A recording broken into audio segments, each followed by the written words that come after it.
पुणे जिल्ह्यातील मंचरमध्ये मुसळधार पावसामुळे ज्येष्ठ कवयित्री शांता शेळके यांच्या ऐतिहासिक वाड्याचा काही भाग कोसळलाय।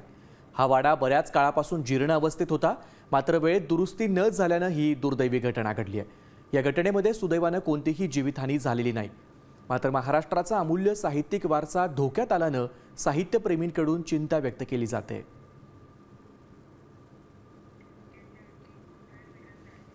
दरम्यान या संदर्भात अधिक माहिती देण्यासाठी आपल्यासोबत जोडले गेलेत आपले प्रतिनिधी रोहिदास घाडगे।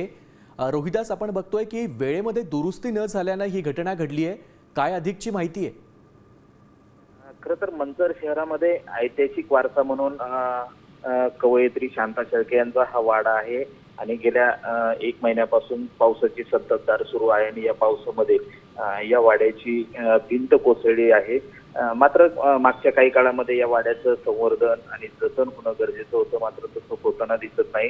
त्यामुळे महाराष्ट्राच्या ऐतिहासिक वारशाशी निगडीत असलेली ही वास्तू आता कुठेतरी ढासळलेली दिसते। त्यामुळे पुढील काळामध्ये याची दुरुस्ती आणि संवर्धन व्हावं अशी मागणी आता या ठिकाणी होताना पाहायला मिळते।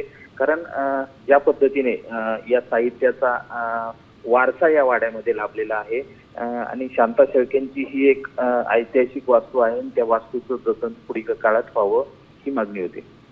नक्कीच धन्यवाद रोहिदास दिलेल्या या महत्त्वपूर्ण माहितीसाठी।